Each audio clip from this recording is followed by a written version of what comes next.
श्री गोविंदथाई की जय। पंचतत्व की जय। गौरांग भक्तवृंद की जय। श्रील प्रभुपाद की जय। गुरुदेव की जय। जय जय श्री चैतन्य जय नित्यानंद। जय जय श्री चैतन्य जय नित्यानंद। जय द्वैत चंद्र जय गौर भक्त वृंद। जय द्वैत चंद्र जय गौर भक्त वृंद। जय जय श्री चैतन्य जय नित्यानंद। जय जय श्री चैतन्य जय नित्यानंद। जय द्वैत चंद्र जय गौर भक्त वृंद। जय द्वैत चंद्र जय गौर भक्त वृंद। हरे कृष्ण कृष्ण कृष्ण हरे हरे। हरे राम राम राम हरे हरे। हरे कृष्ण कृष्ण कृष्ण हरे हरे। हरे राम राम हरे हरे। हरे कृष्ण कृष्ण कृष्ण हरे हरे। हरे राम राम राम हरे हरे। हरे कृष्ण कृष्ण कृष्ण हरे हरे। हरे राम राम राम हरे हरे। जय गौरा हरि। जय सच्चिदानंद गौरा हरि। जय गौरा हरि। सचिमद प्रणधन गौरा हरि। जय गौरा हरि। मायापुर चंद्र जय गौरा हरि। जय नित्यानंद राम जय एक चक्रधाम। जय पंच तत्व जय गौरा भक्तवृंद। जय जय प्रभुपाद प्रभुपाद प्रभुपाद। जय जय प्रभुपाद। जय जय गुरुदेव जय जय गुरुदेव। नित्य गौरा हरि बोल हरि बोल हरि बोल। नित्य गौरा हरि बोल। श्री चैतन्य महाप्रभु की जय। गौनिताय की जय। पंच तत्व की जय। गौरांग भक्तवृंद की जय। श्री चैतन्य चरितामृत की जय। श्री कृष्णदास गौराज गोस्वामी पाद की जय। षट गोस्वामी पाद की जय। गुरु परंपरा की जय। श्रील प्रभुपाद की जय। निताय गौर प्रेमानंदे। हरि हरि बोल। हरे कृष्ण हरे कृष्ण। नाम भक्त पादकमंड में प्रणाम। हरे कृष्ण।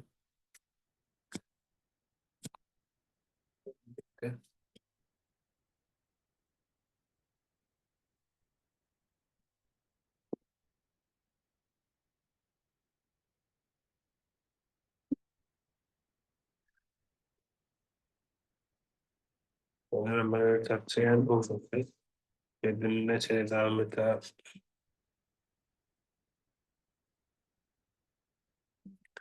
ആദിലീല അധ്യായം 17 ശ്ലോകം 227.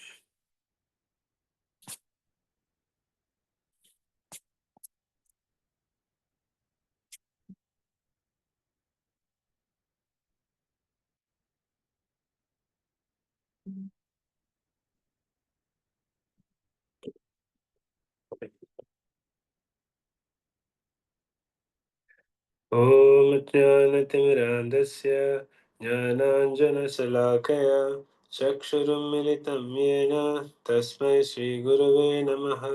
श्रीचैतन्यमनोभीष्टं स्थापितं येन भूतले स्वयं रूपा गता मह्यं ददाति स्वपदान्तिकं।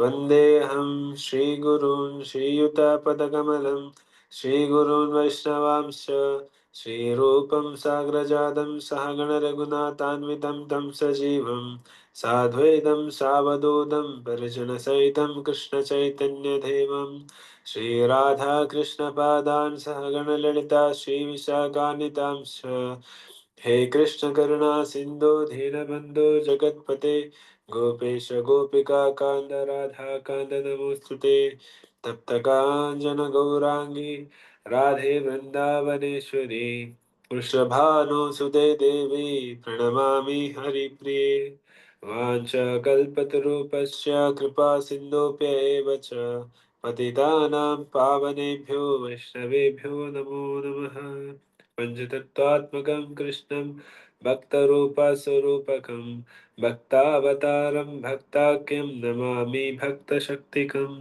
जय श्रीकृष्ण चैतन्य प्रभु नित्यानन्द श्री अद्वैत गदाधर श्रीवासादि गौरभक्तवृन्द हरे कृष्णा कृष्ण कृष्णा हरे हरे हरे राम राम राम हरे हरे हरे कृष्ण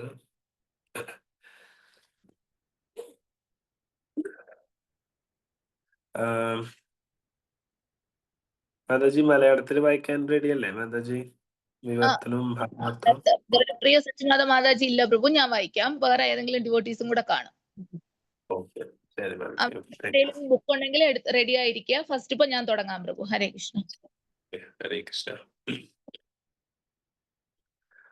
ശ്ലോകം 227. ഏകദിന ശ്രീവാസേര മന്ദിരെ ഗോസായി നിത്യാനന്ദ സംഗേ നൃത്യ കോരെ ദുയി ഭായി. ഹരേ കൃഷ്ണ പ്രഭു. വേർഡ് ബൈ വേർഡ് തൊട്ട് തുടങ്ങട്ടെ പ്രഭു. ഏകദിന ഒരു ദിവസം ശ്രീവാസന്റെ മന്ദിരെ ഗൃഹത്തിൽ ഗോസാനി ചൈതന്യ മഹാപ്രഭു നിത്യാനന്ദൻ സംഘെ അകമ്പടിയോടെ നൃത്തം കരെ ചെയ്തു. ദുയ് രണ്ട് ഭായ് സഹോദരന്മാർ. വിവർത്തനം. Translation by his divine grace A C. Bhaktivedanta Swami Srila Prabhupad കി ജയ്.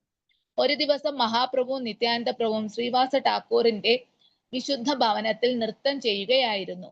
ഹരേ കൃഷ്ണ. ഹരേ കൃഷ്ണ.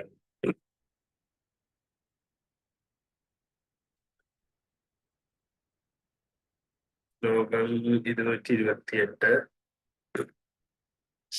श्रीवासपुत्रेराताहान् होइला परलोक तब श्रीवासेर चित्ते न जन्मिलो शोक. ശ്രീവാസൻ പുത്രന്റെ താഹാൻ അവിടെ ഹൈല സംഭവിച്ചു പരലോക മരണം തബു എന്നിട്ടും ശ്രീവാസന്റെ ചിത്തെ മനസ്സിൽ ന ഇല്ല ജന്മില ഉണ്ടാവുക ശോക ദുഃഖം. വിവർത്തനം. ശ്രീല പ്രഭുപാദ് കി ജയ്. ആ സമയത്ത് ഒരു ദുരന്തം സംഭവിച്ചു. ശ്രീവാസ് ഠാക്കൂറിന്റെ പുത്രൻ അന്തരിച്ചു. എന്നിട്ടും ശ്രീവാസ ഠാക്കൂർ ഒട്ടും ദുഃഖിച്ചില്ല.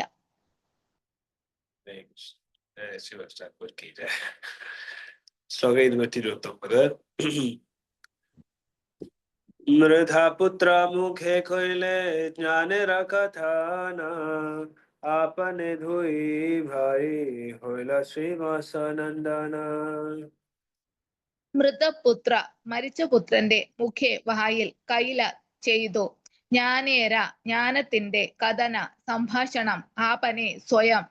ദുയ് രണ്ട് ഭായ് സഹോദരന്മാർ ഹൈല ആയി തീർന്നു. ശ്രീവാസന്റെ പുത്രന്മാർ. വിവർത്തനാൻ ഭാവാർത്ഥം ബൈ ശ്രീല പ്രഭുപാദ് കി ജയ്. വിവർത്തനം. ശ്രീ ചൈതന്യ മഹാപ്രഭു മരിച്ച പുത്രനെ കൊണ്ട് ജ്ഞാനത്തെ പറ്റി സംസാരിപ്പിച്ചു. അനന്തരം രണ്ട് സഹോദരന്മാരും സ്വയം ശ്രീവാസ ഠാക്കൂറിന്റെ പുത്രന്മാരായി. ഭാവാർത്ഥം. ഈ സംഭവം ശ്രീല ഭക്തി വിനോദ ഠാക്കൂർ തന്റെ അമൃത പ്രവാഹ ഭാഷ്യത്തിൽ ഇപ്രകാരം വിവരിച്ചിരിക്കുന്നു. ഒരു രാത്രിയിൽ ശ്രീ ചൈതന്യ മഹാപ്രഭു ഭക്തന്മാരോടൊപ്പം ശ്രീവാസന്റെ ഭവനത്തിൽ നൃത്തം ചെയ്തുകൊണ്ടിരിക്കുമ്പോൾ ശ്രീവാസ ഠാക്കൂറിന്റെ രോഗബാധിതനായിരുന്ന ഒരു പുത്രൻ മരണമടഞ്ഞു. ക്ഷമാശാലിയായ ശ്രീവാസ ഠാക്കൂർ മരണ ദുഃഖത്തിൽ മനം നൊന്ത് കരയാൻ കുടുംബത്തിലെ ആരെയും അനുവദിച്ചില്ല. കാരണം അവിടെ നടന്നുകൊണ്ടിരുന്ന കീർത്തനത്തിന് തടസ്സം നേരിടരുതെന്ന് അദ്ദേഹം ആഗ്രഹിച്ചു. അപ്രകാരം വിലാപത്തിന്റെ ഒരു ശബ്ദവുമില്ലാതെ കീർത്തനം തുടർന്നു. പക്ഷേ കീർത്തനം അവസാനിച്ചപ്പോൾ സംഭവം ഗ്രഹിച്ച ശ്രീ ചൈതന്യ മഹാപ്രഭു ഇപ്രകാരം പ്രഖ്യാപിച്ചു: ഈ ഭവനത്തിൽ തീർച്ചയായും ഒരു ദുരന്തം സംഭവിച്ചിട്ടുണ്ടാവണം. ശ്രീവാസ ഠാക്കൂറിന്റെ പുത്രൻ മരിച്ച വിവരം അറിയിച്ചപ്പോൾ ഈ വൃത്താന്തം എന്തുകൊണ്ട് എന്നെ നേരത്തെ അറിയിച്ചില്ല എന്ന് ചോദിച്ച് അവിടുന്ന് തന്റെ ദുഃഖം പ്രകടിപ്പിച്ചു. പുത്രൻ മരിച്ചു കിടക്കുന്ന സ്ഥലത്തേക്ക് ചെന്ന അവിടുന്ന് അവനോട് ചോദിച്ചു: എന്റെ പ്രിയപ്പെട്ട കുട്ടി, നീ എന്തുകൊണ്ടാണ് ശ്രീവാസന്റെ ഭവനം ഉപേക്ഷിക്കുന്നത്? മരിച്ച പുത്രൻ തൽക്ഷണം മറുപടി പറഞ്ഞു: ഈ ഭവനത്തിൽ കഴിയാൻ എനിക്ക് വിധിക്കപ്പെട്ടതു വരെയുള്ള കാലം ഞാൻ ജീവിച്ചു. ഇപ്പോൾ ആ സമയം കഴിഞ്ഞിരിക്കുന്നു. ഞാൻ അങ്ങയുടെ നിർദ്ദേശമനുസരിച്ച് മറ്റൊരിടത്തേക്ക് പോവുകയാണ്. ഞാൻ അങ്ങയുടെ ശാശ്വത ഭൃത്യനാണ്. ആശ്രിതനായ ഒരു ജീവൻ യജമാനനായ അങ്ങയുടെ ഇച്ഛാനുസരണം മാത്രമേ എനിക്ക് പ്രവർത്തിക്കാനാവുകയുള്ളൂ. അങ്ങയുടെ ഇച്ഛയ്ക്ക് അതീതമായി എനിക്ക് ഒന്നും ചെയ്യാൻ കഴിയില്ല. എനിക്ക് അതിനുള്ള ശക്തിയില്ല. മരിച്ച പുത്രന്റെ ഈ വാക്കുകൾ കേട്ട ശ്രീവാസ് ഠാക്കൂറിന്റെ കുടുംബാംഗങ്ങൾക്കെല്ലാം ആത്മജ്ഞാനം ലഭിച്ചു. അതുകൊണ്ട് അവിടെ വിലാപത്തിന് കാരണം ഉണ്ടായിരുന്നില്ല. ഈ ആത്മജ്ഞാനം ഭഗവത്ഗീതയെ 2-ാം അധ്യായം 13-ാം ശ്ലോകത്തിൽ വിവരിച്ചിട്ടുണ്ട്. തഥാ ദേഹാന്തര പ്രാപ്തി ധീരസ്ത്രാന മുഹ്യതി. ഒരുവൻ മരിക്കുമ്പോൾ മറ്റൊരു ശരീരം സ്വീകരിക്കുന്നു. അതിനാൽ സമചിത്തരായവർ ഈ പരിണാമത്തിൽ വിലപിക്കുന്നില്ല. മരിച്ച കുട്ടിയും മഹാപ്രഭുവും തമ്മിലുള്ള ഈ സംഭാഷണത്തിന് ശേഷം മൃതശരീരത്തിന്റെ സംസ്കാര ചടങ്ങുകൾ നടത്തി. അനന്തരം അവിടുന്ന് ശ്രീവാസനോട് പറഞ്ഞു: താങ്കൾക്ക് ഒരു പുത്രനെ നഷ്ടപ്പെട്ടു. പക്ഷേ നിത്യാനന്ദ പ്രഭുവും ഞാനും അങ്ങയുടെ അനശ്വര പുത്രന്മാരാണ്. ഞങ്ങൾക്ക് അങ്ങയുടെ ചങ്ങാത്തം ഒരിക്കലും ഉപേക്ഷിക്കാനാവില്ല. കൃഷ്ണനുമായുള്ള അതീന്ദ്രിയ ബന്ധത്തിന്റെ ഒരു ഉദാഹരണമാണിത്. നമുക്ക് കൃഷ്ണനുമായി ദാസന്മാരായോ, സുഹൃത്തുക്കളായോ, മാതാപിതാക്കളായോ, പുത്രന്മാരായോ അല്ലെങ്കിൽ പ്രണേതാക്കളായോ ശാശ്വതമായ ആത്മബന്ധമുണ്ട്. അതേ ബന്ധങ്ങൾ ഈ ലോകത്തിൽ തല തിരിഞ്ഞ് പ്രതിഫലിക്കുമ്പോൾ നമുക്ക് പുത്രന്മാർ, മാതാപിതാക്കൾ, സുഹൃത്തുക്കൾ, കമിതാവ്, യജമാനന്മാർ, അവരുടെ സേവകന്മാർ തുടങ്ങിയ നിലകളിലെല്ലാം ഉള്ള ബന്ധങ്ങൾ ഉണ്ടാകുന്നു. പക്ഷേ ഈ ബന്ധങ്ങളെല്ലാം നശ്വരമാണ്. നാം കൃഷ്ണനുമായുള്ള നമ്മുടെ ബന്ധം പുനരുജ്ജീവിപ്പിക്കുകയാണെങ്കിൽ ശ്രീ ചൈതന്യ മഹാപ്രഭുവിന്റെ കാരുണ്യത്താൽ ആ ശാശ്വത ബന്ധം വിലാപത്തിന് ഹേതുവാകും വിധം ഒരിക്കലും മുറിയുകയില്ല. ഹരേ കൃഷ്ണ പ്രഭു. हरे कृष्ण। श्रीवास ठाकुर की जय, गौरांग भक्तवृंद की जय, श्रीवासांगन की जय। हरे कृष्ण। ഇപ്പോ പർപ്പട്ടില് ചില പ്രഭുപാദ അമൃത പ്രവാഹ ഭാഷയെ കോട്ട് ചെയ്തിട്ടുണ്ട് ഭക്തിവിനോദ് ഠാക്കൂറിന്റെ commentary on these 3 verses. So എല്ലാവരും ഭാവാർത്ഥം ശ്രദ്ധിച്ച് കേട്ടിരുന്നെങ്കിൽ ഫുൾ സ്റ്റോറി അതിൽ നിന്ന് മനസ്സിലാവും. പക്ഷെ എന്നാലും I am just adding some more few points. Shrivas Thakur actually നമ്മുടെ പഞ്ചതത്വ പ്രണാമമന്ത്രം ഹിന്ദി ആദ്യത്തെ മംഗളാചരണില് കൃഷ്ണദാസ് കവരാജ ഗോസ്വാമി പാത എഴുതിയിട്ടുണ്ട്. ആദ്യത്തെ ശ്ലോകത്തില് 14-ാമത്തെ ശ്ലോകം: പഞ്ചതത്വാത്മകം കൃഷ്ണൻ ഭക്തരൂപ സ്വരൂപകം ഭക്താവതാരം ഭക്താഖ്യം നമാമി ഭക്തശക്തികം.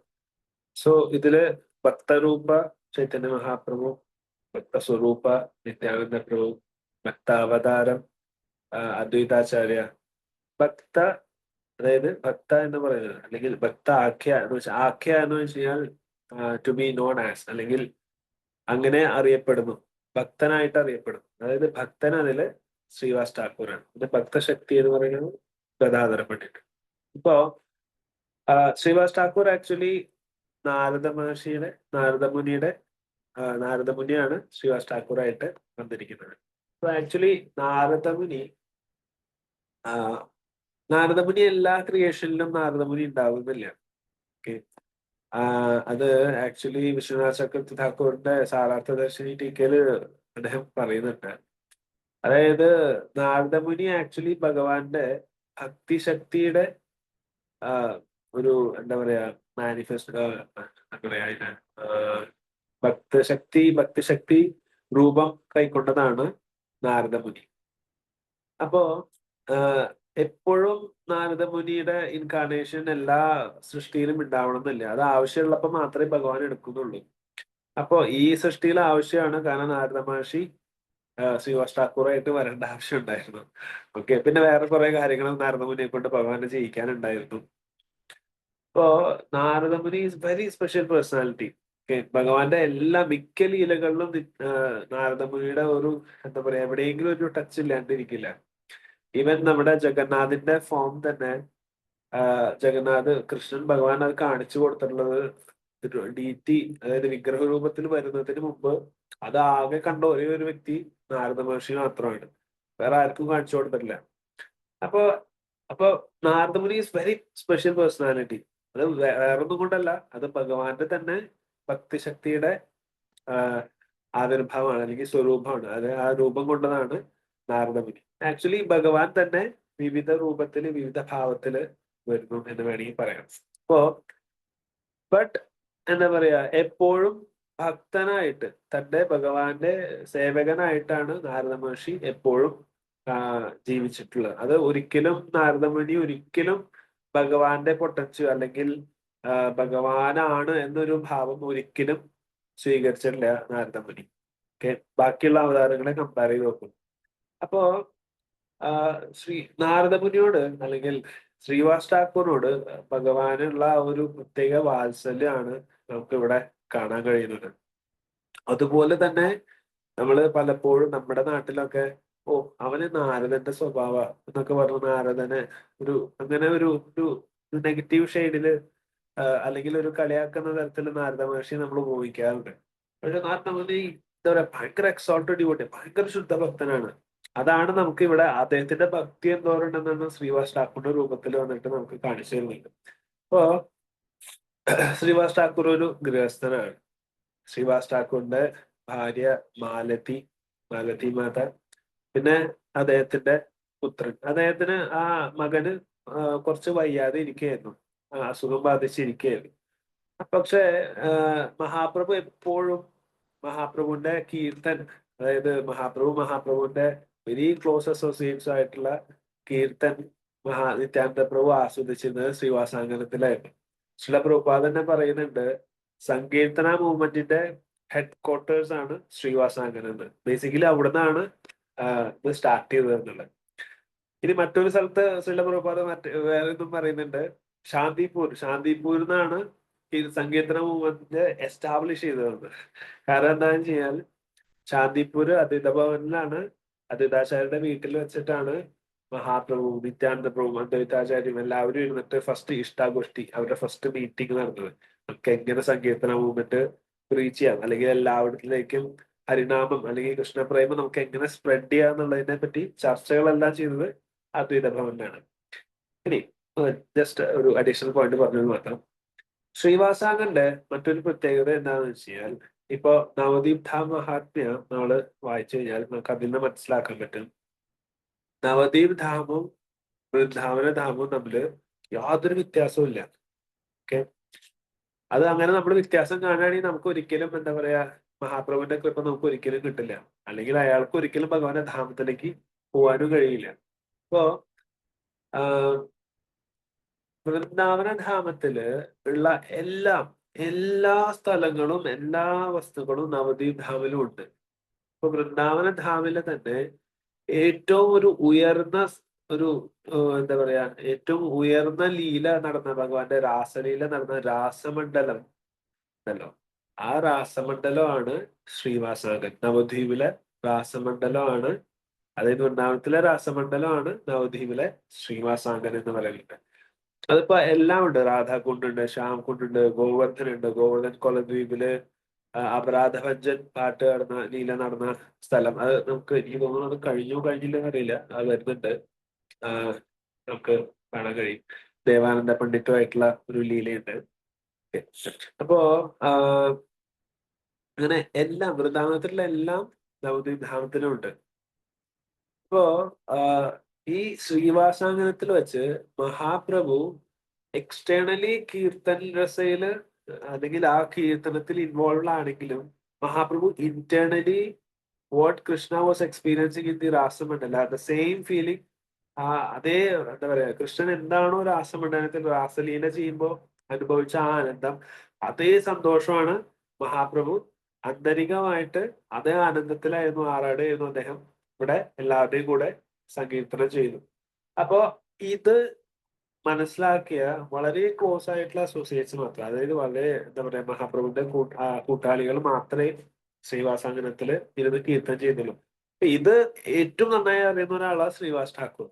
അപ്പൊ അതുകൊണ്ട് അദ്ദേഹം എന്താ പറയാ ആ, മഹാപ്രഭുവിന്റെ കീർത്തനം നടക്കുമ്പോ വീട്ടില് മകൻ മരിച്ചപ്പോ എങ്കിൽ അവിടുത്തെ സ്ത്രീകളെല്ലാം കരയാൻ തുടങ്ങി. അപ്പൊ ശ്രീവാസ് ഠാക്കൂർ മിണ്ടരുത്, മഹാപ്രഭുവിന്റെ കീർത്തനം നടക്കാണ്. മഹാപ്രഭുവിന്റെ കീർത്തനത്തിന് ആരും, നമ്മൾ ഒരിക്കലും ഒരു തരത്തിലുള്ള ഒരു ഒബ്സ്ട്രക്ഷനും അല്ലെങ്കിൽ അതിനൊരു തടസ്സവും നമ്മളായിട്ട് ഉണ്ടാക്കാൻ പാടില്ല. ആരും ശബ്ദമില്ലാതെ, നിങ്ങൾക്ക് വിലപിക്കണമെങ്കിൽ നിങ്ങൾ വിലപിച്ചോളൂ, പക്ഷെ ആരും ഒച്ച വെച്ച് കരയരുതെന്ന് പറയും. സോ ബേസിക്കലി ഈ ഒരു ഇത് കേൾക്കുമ്പോൾ നമ്മൾ വിചാരിക്കും, ഓ ശിവാസാക്കൂർ ഭയങ്കര ക്രൂര ഹൃദയനാണെന്ന് നമുക്ക് തോന്നുന്നുണ്ട്. പക്ഷേ ഇതാണ് ഒരു ഭക്തന്റെ സേവന മനോഭാവം എന്ന് പറയുന്നത്. അതായത് ഇപ്പൊ സംബന്ധജ്ഞാനം നേടി നീ പ്രയോജന കഴിഞ്ഞ് ആഭിധേയ കഴിഞ്ഞ് പ്രയോജന ലെവലിൽ എത്തുമ്പോ അദ്ദേഹം പൂർണ്ണമായിട്ടും ഭഗവാന് സമർപ്പിച്ച് ഭഗവാനില് എന്താ പറയാ ആ കൃഷ്ണപ്രേമം അല്ലെങ്കിൽ ആ ഭക്തിരസം അനുഭവിച്ചു കൊണ്ടിരിക്കുന്ന ഒരാളാണ് അദ്ദേഹം, അല്ലെങ്കിൽ കൃഷ്ണപ്രേമം അനുഭവിച്ചുകൊണ്ടിരിക്കുന്ന ആളാണ് അദ്ദേഹം. ഒരിക്കലും ഭൗതികമായിട്ടുള്ള കാര്യങ്ങൾക്ക് വേണ്ടിയിട്ട് അദ്ദേഹം ഒരു തരത്തിലും അതിന് ശ്രദ്ധ കൊടുക്കില്ല. അപ്പൊ അതിനൊരു നല്ലൊരു ഉദാഹരണമാണ് രഘുനാഥദാസ് ഠാക്കൂർ, രഘുനാഥദാസ് ഗോസ്വാമി. രഘുനാഥദാസ് ഗോസ്വാമി എന്താ പറയാ ഗദാധര പണ്ഡിറ്റാണ് ടൗട്ട ഗോപിനാഥിന്റെ വിഗ്രഹം ആരാധന ചെയ്തിരുന്നത്. അതിനുശേഷം എന്താ പറയാ രഘുനാഥദാസ് ഗോസ്വാമി അത് ഗോപിനാഥിന്റെ വിഗ്രഹം ആരാധിച്ചിരുന്നു. പക്ഷെ രഘുനാഥദാസ് ഗോസ്വാമി ഇപ്പൊ മഹാപ്രഭു ഗദാധര പണ്ഡിറ്റും പിന്നെ സ്വരൂപ് ദാമോദർ ഗോസ്വാമി രാമാനന്ദ റായും എല്ലാം ഇവിടുന്ന് ലീല മതിയാക്കി പോയപ്പോ അദ്ദേഹത്തിന് ഭയങ്കര വിഷമായിരുന്നു. കാരണം പുരിയിലുള്ളവര് രഘുനാഥദാസ് ഗോസ്വാമിക്ക് മറ്റൊരു പേരും കൂടി ഉണ്ടായിരുന്നു, സ്വരൂപേറ രഘു.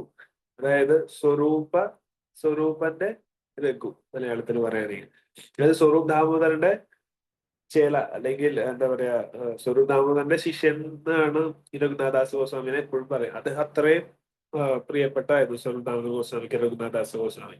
ഇപ്പോ രഘുനാഥദാസ് ഗോസ്വാമിക്ക് ഇവരെല്ലാവരും ഇവിടെ നിന്ന് പോയപ്പോ അദ്ദേഹം വിചാരിച്ചു, ഇനി എന്താ പറയാ ഞാൻ ജീവിച്ചിരുന്നിട്ട് കാര്യമില്ല, ഞാൻ വൃന്ദാവനത്തിന് പോയിട്ട് ഗോവർദ്ധനത്തിന്റെ മുകളിൽ നിന്ന് ചാടി ഞാൻ ആത്മഹത്യ ചെയ്യാൻ പോകും, ഞാൻ എന്റെ ശരീരം, ഞാൻ എന്റെ ജീവൻ അവസാനിപ്പിക്കാൻ പോകുന്നു, അത്രയും ഭാവത്തിലാണ് അദ്ദേഹം. പിന്നെ അദ്ദേഹം ഭക്ഷണമെല്ലാം അദ്ദേഹം നിർത്തി.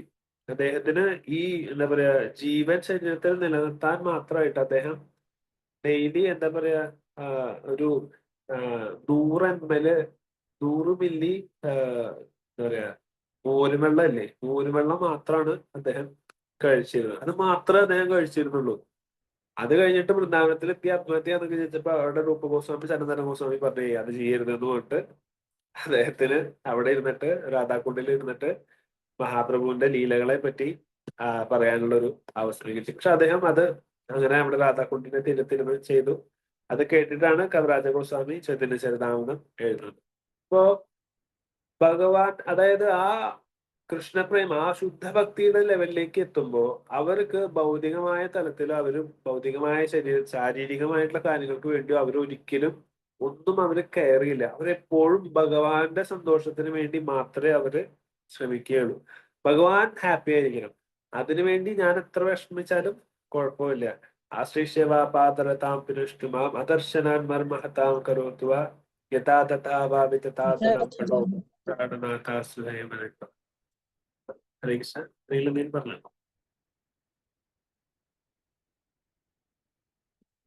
ഹരേ കൃഷ്ണ. ഓക്കെ.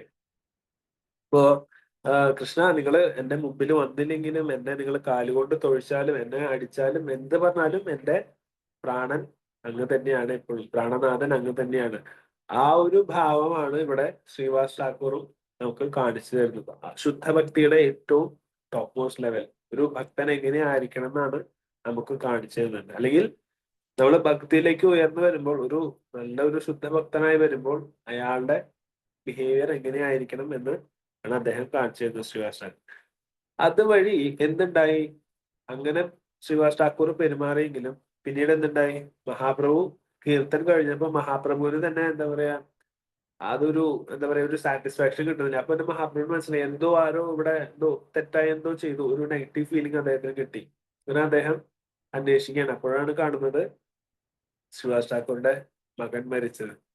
അപ്പോ ആദ്യം എന്താ പറയാ മരിച്ചു എന്ന് കണ്ടപ്പോ അയ്യോ, മഹാപ്രഭു ഭയങ്കര എന്താ പറയാ കുറച്ച് വിഷമെല്ലാം പ്രകടിപ്പിച്ചു.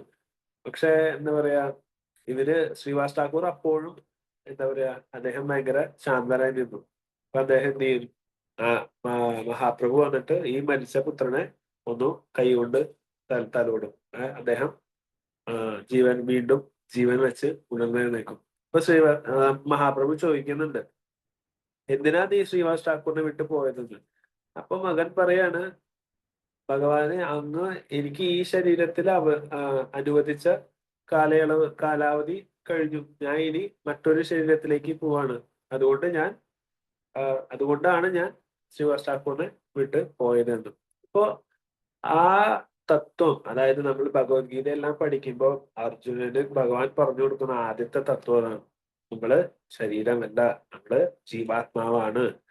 ജീവാത്മാവിന് എന്താ പറയാ, ഉടുപ്പ് വസ്ത്രം മാറുന്ന പോലെയാണ് നമ്മള് ശരീരം മാറി മാറി എടുത്തുകൊണ്ടിരിക്കുന്നത്. പക്ഷെ അതിൽ നിന്നെല്ലാം നിങ്ങൾ മുക്തനാവണം. അതെങ്ങനെ? ഭഗവാന്റെ ഭക്തിയോഗത്തിലൂടെ.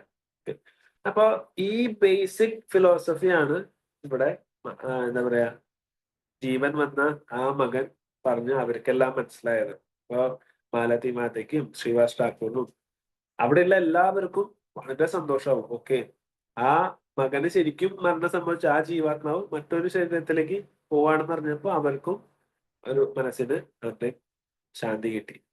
അതിനുശേഷം മഹാപ്രഭു ശ്രീവാസ് ഠാക്കൂറിനോട് പറഞ്ഞാണ് നമ്മളിവിടെ ശ്രദ്ധിക്കേണ്ടത്. ശ്രീവാസ് ഠാക്കൂറിനോട് ചോദിക്കുകയാണ് മഹാപ്രഭു, എങ്ങനെ നിങ്ങൾക്ക് ഇങ്ങനെ ഇത്രയും ശാന്തനായിട്ട് ഇരിക്കാൻ കഴിഞ്ഞു? അപ്പൊ ശ്രീവാസ് ഠാക്കൂർ പറയാണ്, മഹാപ്രഭു, അങ്ങ് കീർത്തനം ചെയ്യുമ്പോ അങ്ങ് ഇത്രയും ആനന്ദത്തിൽ ആറാടി ഇരിക്കുമ്പോ ഞാൻ എങ്ങനെ ഈ ഒരു തുച്ഛമായ കാര്യം വന്നിട്ട് ഞാൻ പറയും മഹാപ്രഭു? എന്നിട്ട് അങ്ങയുടെ ആ ആനന്ദം ഞാൻ എങ്ങനെ അത് കളഞ്ഞു കുടിക്കും? എനിക്ക് കഴിഞ്ഞില്ല എന്ന് പറയും. ഭയങ്കര സന്തോഷം. അപ്പൊ പറയുന്നത് എന്താണെന്ന് വെച്ച് കഴിഞ്ഞാൽ, ശ്രീവാസ, നിനക്ക് നിന്റെ മകൻ പോയെങ്കിലും നീ പേടിക്കണ്ട, ഞാനും നിത്യാനന്ദ പ്രഭു രണ്ടുപേരും, ഞങ്ങൾ രണ്ട് ജ്യേഷ്ഠന്മാരും എന്നും നിന്റെ മകനായിട്ട് ഉണ്ടായിരിക്കും എന്ന് പറയും. അങ്ങനെ ശ്രീവാസ് ഠാക്കൂർ അവിടെ ആ ഭൗതികമായ തലത്തില് അങ്ങനെ എന്താ പറയാ നല്ലൊരു ബുദ്ധിയുള്ള ഒരു ശുദ്ധഭക്തന്റെ റോളിൽ അദ്ദേഹം ആക്ട് ചെയ്തപ്പോ എന്തുണ്ടായി? ഇവിടെ ഭഗവാൻ അനുഗ്രഹിച്ച് അദ്ദേഹത്തിന്റെ മകനായി വരാമെന്ന് അനുഗ്രഹിച്ചു. ഇതല്ലേ ഏറ്റവും വലിയ മഹാഭാഗ്യം. സ്വയം ഭഗവാൻ അതും മഹാപ്രഭു നിത്യാനന്ദ പ്രഭു മകനായിട്ട് വരാന്ന് വെച്ചാൽ ഇതിൽ പറ എന്ത് ഭാഗ്യമല്ല. അഹോഭാഗ്യം, അഹോഭാഗ്യം. ശ്രീവാസ് ഠാക്കൂർ കി ജയ്. ഓക്കെ, ഇനി അടുത്ത ശ്ലോകത്തിലേക്ക് പോവാം. ഇതും അടുത്ത ശ്ലോകവും വരുന്നത് നാരായണിയുടെ ആശ്രയമാണ്. അതും ഇതിനുമായി റിലേറ്റ് ചെയ്തിട്ട് തന്നെയാണ് വരുന്നത്. ശ്ലോകം 230. दाबित करिले सभा भकते वरधान उच्चिष्ठाधिया नारायणीर कोरिला സമന. ഹരേ കൃഷ്ണ. മാതാജി, ഞാൻ വായിച്ചോട്ടെ? വായിക്കണം. ശ്ലോകം വായിക്കണ്ടല്ലോ, പദാർത്ഥം തൊട്ട് അല്ലെ? ഓക്കെ. പദാർത്ഥം തബേ, അതിനുശേഷം, തീർച്ചയായും, കരില, ചെയ്തു, സഭാഭക്തേ, എല്ലാ ഭക്തന്മാർക്കും, വര, അനുഗ്രഹം, ദാന, ദാനം, ഉച്ഛിഷ്ട, ഭക്ഷണത്തിന്റെ അവശിഷ്ടങ്ങൾ, ദിയ, നൽകുക, നാരായണീര, നാരായണിയുടെ, കരില, ചെയ്തു, സമ്മാന, ബഹുമാനം. വിവർത്തനൻ ഭാവാർത്ഥം ബൈ ശ്രീല പ്രഭുപാദ് കി ജയ്. വിവർത്തനം. അനന്തരം അവിടുന്ന് എല്ലാ ഭക്തന്മാർക്കും തന്റെ അനുഗ്രഹം ദാനമായി ചൊരിഞ്ഞു. നാരായണിയോട് പ്രത്യേക ആനുകൂല്യം പ്രകടിപ്പിച്ച ഭഗവാൻ താൻ സ്വീകരിച്ച പ്രസാദത്തിൽ നിന്ന് ഒരൽപ്പം അവൾക്ക് നൽകി. ഭാവാർത്ഥം. നാരായണി ശ്രീവാസ ഠാക്കൂറിന്റെ ഒരു അനന്തരവളായിരുന്നു. അവൾ പിന്നീട് ശ്രീല വൃന്ദാവനദാസ ഠാക്കൂറിന്റെ മാതാവായി തീരുകയും ചെയ്തു. ഇതുമായി ബന്ധപ്പെടുത്തി സഹജിയർ നാരായണി ശ്രീ ചൈതന്യന്റെ പ്രസാദോച്ഛിഷ്ടം ഭക്ഷിച്ചതിനു ശേഷം ഗർഭവതിയായി തീർന്നെന്നും വൃന്ദാവനദാസ് ഠാക്കൂറിന് ജന്മം നൽകിയെന്നും ഒരു കഥ കെട്ടിച്ചമച്ചിട്ടുണ്ട്. ധിക്കാരികളായ സഹജിയർ അത്തരം മിഥ്യാ പ്രസ്താവനകൾ ഉൽപ്പാദിപ്പിക്കും. പക്ഷേ ആരും അവരെ വിശ്വസിക്കരുത്. കാരണം അവർ വൈഷ്ണവരോടുള്ള ശത്രുതയാൽ പ്രേരിതരാണ്. ഹരേ കൃഷ്ണ. ഹരേ കൃഷ്ണ. ജയ ശ്രീ ജയ നാരായണി മാതാ കി ജയ. അപ്പോ ബേസിക്കലി ചില പ്രഭുപാദ് ഭാവാർത്ഥം കോട്ട് ചെയ്തിരിക്കുന്നത് ഭക്തസിദ്ധാന്ത സരസ്വതി ഠാക്കൂറിന്റെ അനുഭാഷ്യ കമന്ററിയിലാണ്. അനുഭാഷ്യ കമന്ററിയിൽ Siddhanta Thakur strongly speaking against the Sahajiyas. ആ കാലത്ത് എന്താ പറയാ, നമ്മുടെ അല്ലെങ്കിൽ ആ ചരിത്രം, അല്ലെങ്കിൽ മഹാപ്രഭുവിന്റെ ഭക്തന്മാരുടെയും ഉള്ള ചരിത്രം എല്ലാം അവിടെയുള്ളവര് കുറച്ച് എന്താ പറയാ വളച്ചൊടിക്കുകയുണ്ടായി. അപ്പൊ അതുകൊണ്ടാണ് അദ്ദേഹം അത് ഇവിടെ സ്ട്രോങ്ലി അതിനെ പറയുന്നത്. ചില സ്കോട്ടുണ്ട്. ഓക്കെ, ഇനി നാരായണി നീസ് എന്ന് വെച്ച് കഴിഞ്ഞാൽ മലയാളത്തിൽ എന്താ പറയാ, മരുമകളാണ്. മരുമകൾ എന്നല്ല പറയാം. അതെ പ്രഭു, അനന്തരവൾ മരുമകൾ. അനന്തരവൾ. Yes, okay. അപ്പൊ അനന്തരവൾ എന്ന് പറയുമ്പോ എങ്ങനെയാ റിലേഷൻ വരുന്നത്? അമ്മാവിന്റെ മകൾ, സഹോദരിയുടെ മകള്. സഹോദരിയുടെ മകൾ. Yes, okay. അപ്പോ ഇവിടെ ഇപ്പോ നമ്മള് നേരത്തെ കണ്ടു, അതായത് മകൻ മരിച്ചു ശ്രീവാസ് ഠാക്കൂറിന്റെ വീട്ടില്. അദ്ദേഹം മഹാപ്രഭു പറയുന്നു, മഹാപ്രഭു നിത്യാനന്ദ പ്രഭു നിങ്ങളുടെ മകനായിട്ട്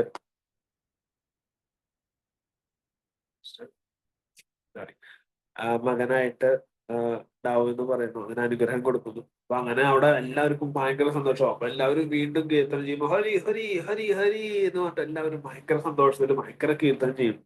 എല്ലാവരും പറയും അഹോഭാഗ്യം ശ്രീവാസ് ഠാക്കൂർ, ശ്രീവാസ് ഠാക്കൂർ അങ്ങയുടെ വലിയ ഭാഗ്യമാണ്, മഹാപ്രഭു നിത്യാനന്ദ പ്രഭു നിങ്ങളുടെ മകനായിട്ട് വന്നു. ഓ ജയ ശ്രീവാസ് ഠാക്കൂർ, ജയ ശ്രീവാസ് ഠാക്കൂർ. അങ്ങനെ എല്ലാവരും ഭയങ്കര സന്തോഷത്തിലായിരിക്കും. അങ്ങനെ അവരെല്ലാവരും കീർത്തനം ചെയ്യുമ്പോൾ മഹാപ്രഭുവും ആ സന്തോഷത്തിൽ, കാരണം തന്റെ അനുയായികളും തന്റെ ഭക്തന്മാരും സന്തോഷമാകുമ്പോൾ മഹാപ്രഭുവിനും ഭയങ്കര സന്തോഷമാകും. മഹാപ്രഭു എല്ലാം എല്ലാവർക്കും അനുഗ്രഹം കൊടുക്കാണ്. അപ്പൊ അങ്ങനെ അനുഗ്രഹം കൊടുക്കുമ്പോ നാരായണിക്ക്, അതായത് 4 വയസ്സുള്ള കൊച്ചുകുട്ടിയാണ് നാരായണി ആ സമയത്ത്.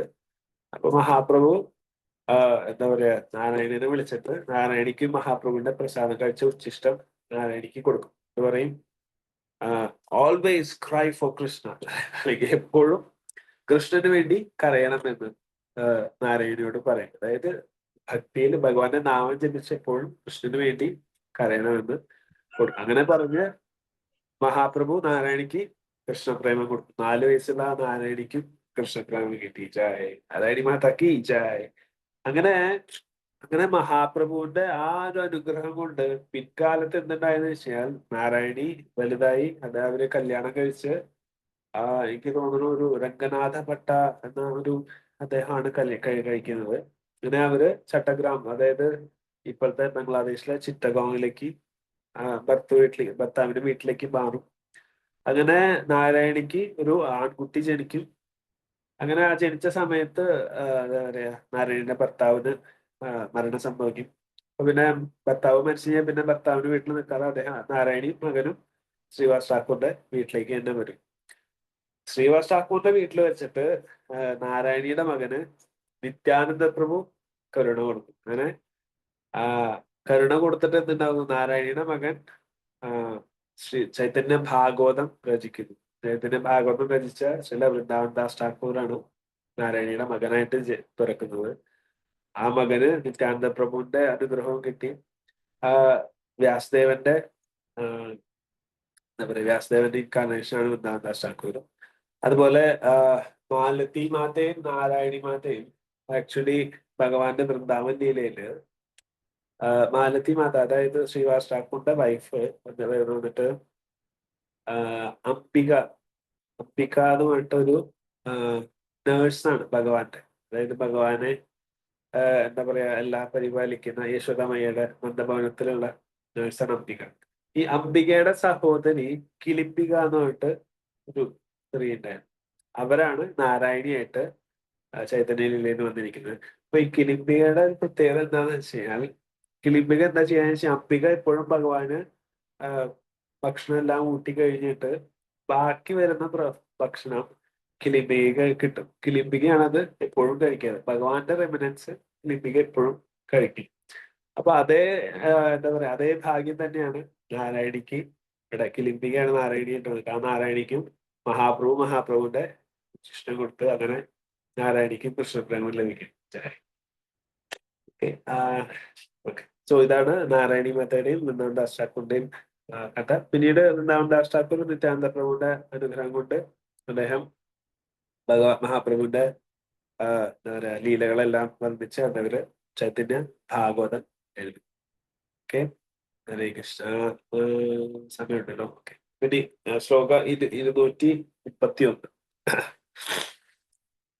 श्रीवासेरवस्त्रसिन्ये धरजियवाना प्रभु थारे निज रूप कोरल दर्शना. ഹരേ കൃഷ്ണ. പദാർത്ഥം: ശ്രീവാസേര ശ്രീവാസന്റെ, വസ്ത്രം തിന്യേ തയ്ക്കുന്ന, ധരജി തയ്യൽക്കാരൻ, യവന മാംസം ഭക്ഷിക്കുന്നവൻ, പ്രഭു ഭഗവാൻ, താരെ അവന്, നിജരൂപ സ്വന്തം രൂപം, കരായില കാരണമായി, ദർശന കാഴ്ച. വിവർത്തനം ബൈ ശ്രീല പ്രഭുപാദ് കി ജയ്. ശ്രീവാസന്റെ വസ്ത്രങ്ങൾ തയ്ക്കുന്ന മാംസബുക്കായ ഒരു തയ്യൽക്കാരൻ ഉണ്ടായിരുന്നു. കരുണാമയനായ മഹാപ്രഭു അയാൾക്ക് തന്റെ സ്വരൂപം കാണിച്ചു കൊടുത്തു. കൃഷ്ണ. ഹരേ കൃഷ്ണ. ശ്ലോകം 232. ധേകിനോ ഭലി হইলা পাগলা প্রেম নৃত্য করে হইল വൈഷ്ണവാഘല. കൃഷ്ണ. പദാർത്ഥം: ദേഖിനു ഞാൻ കണ്ടു, ദേഖിനു ഞാൻ കണ്ടു, ബലി പറഞ്ഞുകൊണ്ട്, ഹൈല ആയിത്തീർന്നു, പാഗല ഭ്രാന്തൻ, പ്രേമേ പ്രേമത്തിന്റെ, നിത്യ നൃത്യ നൃത്തം, കരേ ചെയ്തു, ഹൈല ഭവിച്ചു, വൈഷ്ണവ ഭക്തനായി, ആഗല ഒന്നാന്തരം. വിവർത്തനം ഭാവാർത്ഥം ബൈ ശ്രീല പ്രഭുപാദ് കി ജയ്. വിവർത്തനം: ഞാൻ കണ്ടു എന്ന് പറഞ്ഞുകൊണ്ട് ഭ്രാന്തനെ പോലെ പ്രേമനിമഗ്നനായി നൃത്തം ചെയ്ത അദ്ദേഹം ഒരു ഒന്നാന്തരം വൈഷ്ണവനായി ഭവിച്ചു. ഭാവാർത്ഥം: ശ്രീവാസ ഠാക്കൂറിന്റെ വീടിനു സമീപം അദ്ദേഹത്തിന്റെ കുടുംബത്തിന്റെ വസ്ത്രങ്ങൾ പതിവായി തയ്ക്കുന്ന ഒരു മുസ്ലിം തയ്യൽക്കാരനുണ്ടായിരുന്നു. ഒരു ദിവസം അദ്ദേഹം ശ്രീ ചൈതന്യ മഹാപ്രഭുവിന്റെ നൃത്തം കണ്ട് സന്തോഷിച്ചു. അദ്ദേഹം വല്ലാതെ വശീകരിക്കപ്പെട്ടു. അദ്ദേഹത്തിന്റെ മനോനില മനസ്സിലാക്കിയ മഹാപ്രഭു അദ്ദേഹത്തിന് തന്റെ യഥാർത്ഥ കൃഷ്ണരൂപം പ്രദർശിപ്പിച്ചു. തയ്യൽക്കാരൻ അപ്പോൾ ഞാൻ കണ്ടു എന്ന് പറഞ്ഞുകൊണ്ട് നൃത്തം ചെയ്യാൻ ആരംഭിച്ചു. പ്രേമഹർഷത്തിൽ അദ്ദേഹം ചൈതന്യ മഹാപ്രഭുവിനോടൊത്ത് നൃത്തമാടാൻ തുടങ്ങി. അപ്രകാരം അദ്ദേഹം ശ്രീ ചൈതന്യ മഹാപ്രഭുവിന്റെ അഗ്രഗണ്യരായ വൈഷ്ണവ അനുയായികളിൽ ഒരുവനായി മാറി. ഹരേ കൃഷ്ണ. ജയ് ഗൗരാംഗ മഹാപ്രഭു കി ജയ്.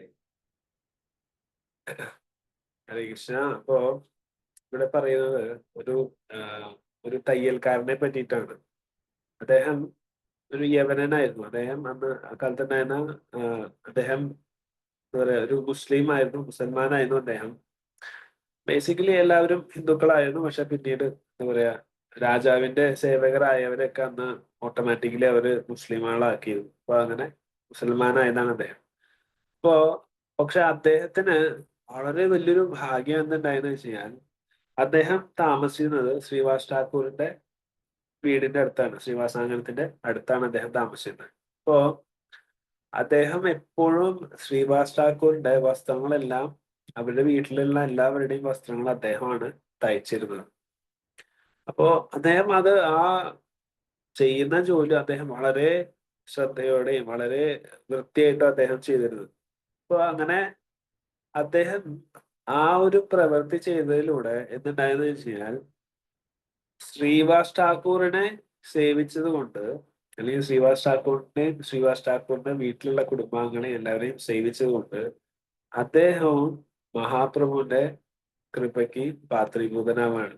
അപ്പോ മഹാപ്രഭു ഒരിക്കൽ അദ്ദേഹം എന്തുണ്ടായെന്ന് വെച്ച് കഴിഞ്ഞാൽ മഹാപ്രഭുവും നിത്യാനന്ദപ്രഭുവും എല്ലാം ഇങ്ങനെ നഗര സങ്കീർത്തനം ചെയ്തു വരിക. അപ്പോ മഹാപ്രഭു ഭയങ്കര എന്താ പറയാ കൈയെല്ലാം ഉയർത്തി ഭയങ്കര എന്താ പറയാ ഭയങ്കര കൈയെല്ലാം ഇങ്ങനെ വീശി ഭഗവാൻ എന്താ പറയാ കീർത്തനത്തില് മധുന്മത്തനായിട്ട് അദ്ദേഹം നൃത്തം ചെയ്യുകയായിരുന്നു. അങ്ങനെ ആ നൃത്തം കണ്ടപ്പോ ബേസിക്കലി യവനന്മാർക്ക് ആർക്കും അത് ഇഷ്ടമല്ല എന്നുള്ളത് അവിടെ ഉണ്ടായവർക്ക്. പക്ഷെ ഇദ്ദേഹത്തിന്, ഈ തയ്യൽക്കാരന് അത് കണ്ടപ്പോ ഭയങ്കര സന്തോഷം തോന്നി. ഭയങ്കര ആനന്ദമായി അത് കണ്ടപ്പോ. എന്തൊരു ഭംഗിയിൽ അദ്ദേഹം ഡാൻസ് കളിക്കുന്നത്. അദ്ദേഹത്തിന്റെ മനസ്സിലും ഭയങ്കര ഒരു സന്തോഷം വന്നു. അപ്പൊ അത് മനസ്സിലാക്കിയ മഹാപ്രഭു എന്ത് ചെയ്തു? അദ്ദേഹത്തിന് അവിടെ അപ്പൊ തന്നെ മഹാപ്രഭുവിന്റെ സ്വരൂപം കാണിച്ചു കൊടുക്കുകയാണ്. അതായത് കൃഷ്ണനും രാധയുടെയും ആ രൂപം, രാധാകൃഷ്ണ സ്വരൂപം അദ്ദേഹത്തിന് കാണിച്ചു കൊടുക്കുകയാണ്. അപ്പോ മഹാപ്രഭു അല്ലെങ്കിലും എന്താ പറയാ, കാരുണ്യാവതാരമാണ്. എന്താ പറയാ, എല്ലാവർക്കും മഹാപ്രഭുവിന്റെ ദർശനം മാത്രമല്ല തന്നെ എല്ലാവർക്കും കൃഷ്ണപ്രേമം കൊടുത്തിരുന്നു. പക്ഷേ അവിടെയും ബേസിക്കലി മഹാപ്രഭു ഒരു ക്രൈറ്റീരിയ നോക്കില്ല എന്നുണ്ടെങ്കിലും, എന്താ പറയുക, കാരുണ്യാവതാരം ആണെങ്കിലും മഹാപ്രഭു അപ്പോഴും ചെറിയ ചെറിയ ക്രൈറ്റീരിയാസ് നോക്കിയിരുന്നു. ഇതൊന്നും നോക്കാതെ കൊടുക്കുന്ന രണ്ടേ ആൾക്കാരേ ഉള്ളൂ. ഒന്ന് നിത്യാനന്ദപ്രഭു, പിന്നെ മഹാപ്രഭുവിന്റെ ഭക്തന്മാരും അനുയായികളും. മഹാപ്രഭുവിന്റെ ഭക്തന്മാരും നിത്യാനന്ദപ്രഭുവാണ് ഭയങ്കര മത്സരം. അവര് ആർക്കും എന്താ പറയാ, മാർക്കായി പ്രേമിതയായി, അതായത് തന്നെ തല്ലി തല പൊട്ടിച്ചാലും എന്താ പറയാ, ആ തല പൊട്ടിച്ചവനും കൃഷ്ണപ്രേമം കൊടുക്കും ജഗായുധയുടെ ലീലയില്. അപ്പോ എന്താ പറയാ, നിത്യാനന്ദപ്രഭു അത്രയും കൃപാലുവാണ്. അപ്പൊ മഹാപ്രഭു ഇദ്ദേഹത്തിന് എന്തുകൊണ്ടാണ് അത് കാണിച്ചു കൊടുത്തതെന്ന് വെച്ച് കഴിഞ്ഞാൽ, അദ്ദേഹം ഭയങ്കര സിൻസിയറായിട്ട് ശ്രീവാസ് ഠാക്കൂറിന് സേവ ചെയ്തിരുന്നു. അപ്പോ ഇവിടെ നമ്മൾ മനസ്സിലാക്കേണ്ട ഒരു കാര്യം എന്താണെന്ന് വെച്ചാൽ, വേറെ യവനന്മാർ അവിടെ ഉണ്ടായിരുന്നു, മുസൽമാന്മാരായിട്ടുള്ളവർ വേറെ പലരും ആൾക്കാരും ഉണ്ടായിരുന്നു. പക്ഷെ അവർക്കാർക്കും തോന്നാത്ത ഒരു ആനന്ദം എന്തുകൊണ്ടാ ഇദ്ദേഹത്തിന് തോന്നിയതെന്ന് വെച്ചാൽ, അദ്ദേഹം ഒരു ഭക്തനെ സേവ ചെയ്യുന്നു. ശ്രീവാസ് ഠാക്കൂറിനെ പോലെ ഒരു ശുദ്ധ ഭക്തനെ അദ്ദേഹം സേവ ചെയ്തുകൊണ്ട് ആ വൈഷ്ണവ സേവയിലൂടെ ഭഗവാന്റെ പ്രീതി നേടാൻ കഴിഞ്ഞു. ഭഗവാൻ പറയുന്നില്ലേ, ഗോപി ഭക്തിപ്പെട്ട കമലയോ ദാസാനുദാസ.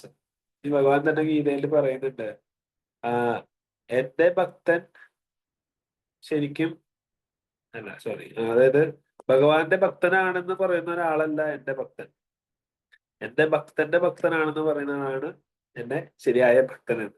അപ്പോ നമ്മളാരും എന്താ പറയാ, നമ്മളെല്ലാവരും ആസ്പയർ ചെയ്യേണ്ടത് ഭഗവാന്റെ ഭക്തനാവാനല്ല, ഭഗവാന്റെ ഭക്തന്റെ ഭക്തനാവാനാണ്. അപ്പൊ വളരെ എളുപ്പത്തിൽ നമുക്ക് ഭഗവാന്റെ കൃപ ലഭിക്കും. ഒരു ഭക്തൻ നമ്മളെ കാണുകയാണെങ്കിൽ അവരെ ഏത് വിധേനയും നമുക്ക് സേവ ചെയ്യാൻ പറ്റുമോ ആ വിധേനയെല്ലാം നമ്മൾ സേവ ചെയ്യാം. അതുവഴി ഭഗവാന്റെ കൃപ മാത്രമല്ല, നമ്മുടെ മനസ്സും ശുദ്ധീകരിക്കപ്പെടും. നമുക്ക് ഭക്തിയിൽ ഉയരാൻ ഏറ്റവും ആദ്യം നമുക്ക് വേണ്ട ഒരു സാധനമുണ്ട്, വിനയം എന്നുള്ളത്. അല്ലെങ്കിൽ എന്താ പറയാ, ഡൗൺ ടു എർത്ത് മെന്റാലിറ്റി. നമ്മളെപ്പോഴും താഴ്മയോടെ ഇരിക്കണം.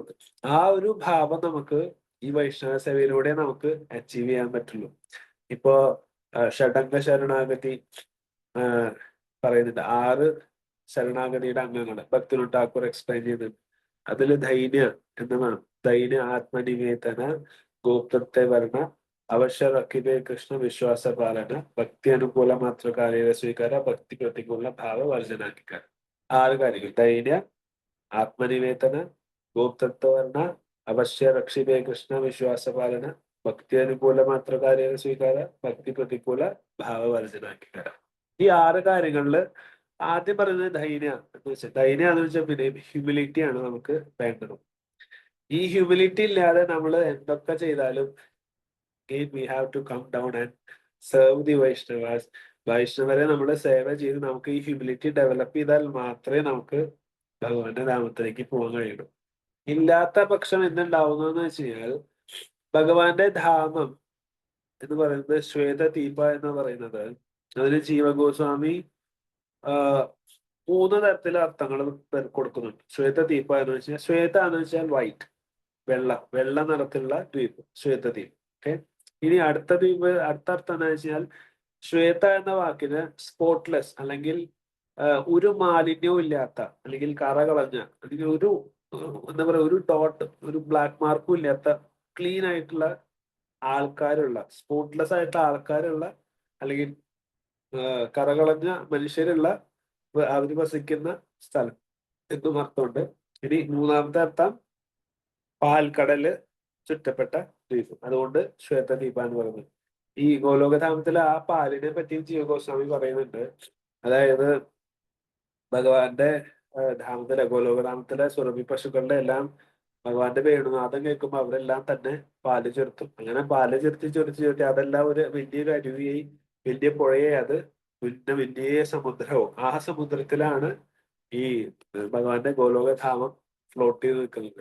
അതേസമയം ക്ഷീരോദകശായി കിടക്കുന്ന പാൽക്കടലുണ്ട്. അത് ക്ഷീരോദകശായി തന്നെ, വിഷ്ണു തന്നെ ക്രിയേറ്റ് ചെയ്ത പാലാണ്. അത് ഒറിജിനൽ പാലല്ല. ഒറിജിനൽ പാലില് ഫ്ലോട്ട് ചെയ്തിരിക്കുന്നത് ഭഗവാന്റെ ഗോലോകധാമമാണെന്ന് പറഞ്ഞു. അപ്പോ ഭഗവാന്റെ ധാമത്തിലുള്ളവര് എല്ലാവരും കറ കളഞ്ഞ, അല്ലെങ്കിൽ മനസ്സിൽ ഒരു കറയില്ലാത്ത വളരെ ശുദ്ധരായ ആൾക്കാരാണ് അവിടെ ഉള്ളവര്.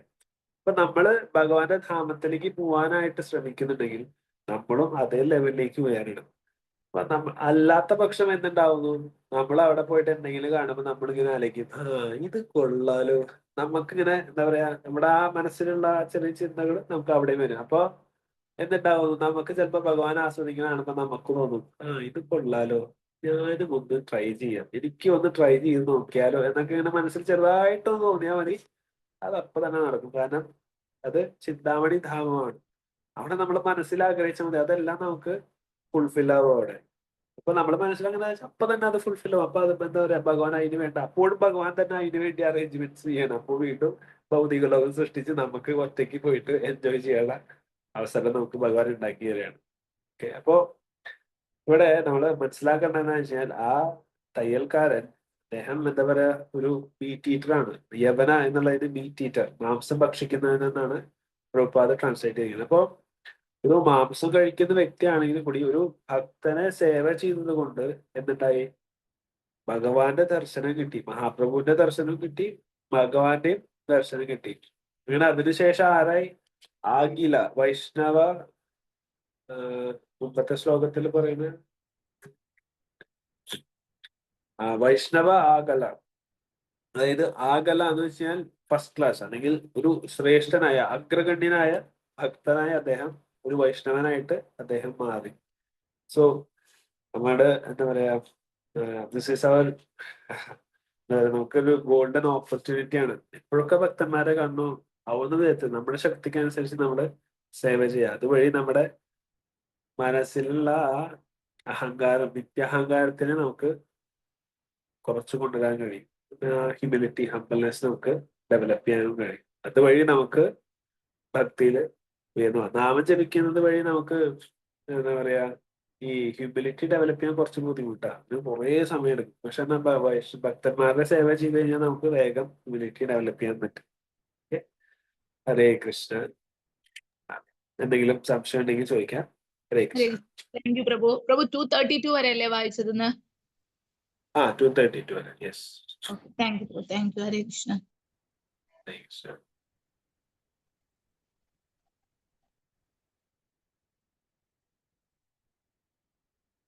ഓക്കെ, അപ്പം ശരി. ഹരേ കൃഷ്ണ. വാഞ്ചാകൽപതരുഭ്യശ്ച കൃപാ സിന്ധുഭ്യേവ ച പതിതാനാം പാവനേഭ്യോ വൈഷ്ണവേഭ്യോ നമോ नमः। श्रीमद् भागवत चैतन्य चरितामृतम की जय। श्री कृष्णदास गोस्वामी पाद की जय।